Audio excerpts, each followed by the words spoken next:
We're going to talk about neuroassessment, but before we do that, let's discuss some associated assessment considerations with regards to age and culture. Older adults have slowed nerve conduction, retrieval of information from long-term memory, response to multiple stimuli, reflexes, and readiness to learn. They have a short attention span and greater distractibility. So what does this mean? We need to be patient.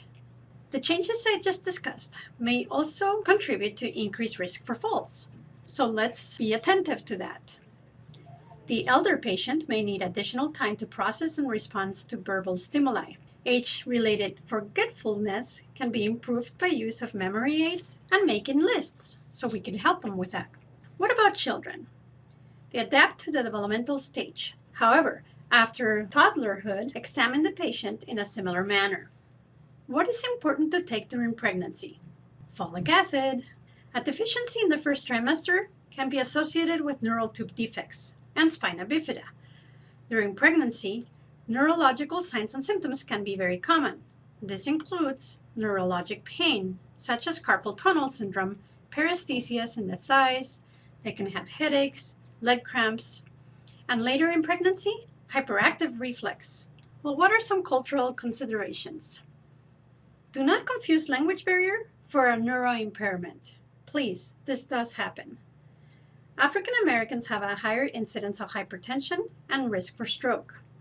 Irish have high incidence of neural tube defects and PKU. Let's talk about chief complaints and review systems, of course, with regards to their neurological system. Headaches, we need to assess location, intensity, what worsens them, onset, and etc. Dizziness and vertigo. Syncope, near syncope, we need to rule out heart or neuro. Mood behaviors and changes. Loss or altered consciousness, including confusion, disorientation. Sometimes we need to rely on our family to get this information or better history. Seizures, memory deficits, speech problems, generalized proximal or distal weakness, numbness or abnormal or lost sensations, tremors or involuntary movements, or problems with coordination. Now, other sensory or motor complaints can include things with balance, hearing, vision, or odors. Well, what else is important in history taking? What medications, if they're prescribed or over-the-counter, past history, including seizures, trauma, tumors, surgery, occupational hazards, and comorbidities. The neurological assessment begins when you first meet the patient. You will be evaluating their level of consciousness. A brief neurological assessment will include vital signs and what else do we assess? Level of consciousness, verbal responsiveness, strength and movement, for example, hand grips or extremity movements. Gross sensation, can you feel? Pupil size and reactivity. Eye movements. Is there any problems with cranial nerves? 2, 3, 4, and 6, which have to do with vision. If you find something abnormal with a brief neurological assessment or something does not look right, then you need to look further. So for a more detailed evaluation, organize your assessment into 6 categories. Mental status, speech and language, cranial nerves, motor system, sensory system, reflexes, and tests for cerebellum function. Speech and language, you're going to know with your first interaction with a patient. For example, is there stuttering? With a motor system, think about situations where a patient can't hold a fork, but they can squeeze your hand. As you examine your patient, remember important questions. Is their mental status intact? Are right and left findings symmetrical? Mental status assessment. Appearance and behavior. This includes things like grooming, gait, posture, actions, and affect. Content and quality of speech. Aphasia, defective or absent language function. You could see that with TIAs or transient ischemic attacks. Strokes, when there is damage to what area of the cerebral cortex? Right, most often the left. Dysphonia, that's a change in voice tone. It's commonly seen in stroke, but can also be seen in vocal cord paralysis and problems with cranial nerve 10. Dysarthria is difficulty speaking. It can be from damage to the upper motor neurons or lower motor neurons, or the cerebellum. Now let's talk about level of consciousness. Level of consciousness is very difficult to measure directly, so it's estimated by how the person responds to stimuli. There is two components to the level of consciousness. First is wakefulness. How awake is the patient? Are they arousable? If so, for how long? Wakefulness is a function of the brainstem, the reticular activating system, or network of fibers in the brainstem. So a patient may arouse with you calling their name, and they may open their eye, indicating an intact reticular activating system or brainstem. But that doesn't tell you if they're aware. The second component then has to do with awareness. How with it are they? And also cognitive function, meaning orientation, memory, calculation, fund of knowledge, attention, judgment, emotional status. So awareness is a function of the cerebral cortex. The patient can interact with and interpret the environment, so evaluate awareness focusing on the cortex. In summary, consciousness can be disrupted if there is lesions to both the reticular activating system and diffuse damage to the cortex. I want you to memorize an important key point. Level of consciousness is the earlier and most sensitive indicator that something is wrong. Remember all these terms you worked on prior to class? Well, we can discuss them further when we meet if you still have questions. Why is it important to define these terms? Well, you want the term to reflect a change in a patient, not the nurse's interpretation of the term.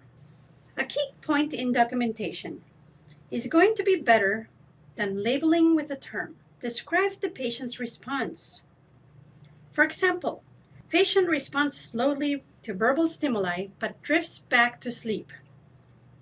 That's better than just saying lethargic. Because level of consciousness is an early sign of neuro problems, you need to be able to detect subtle changes. Describing response is more objective and allows for better comparisons during follow-up. So how do we evaluate level of consciousness?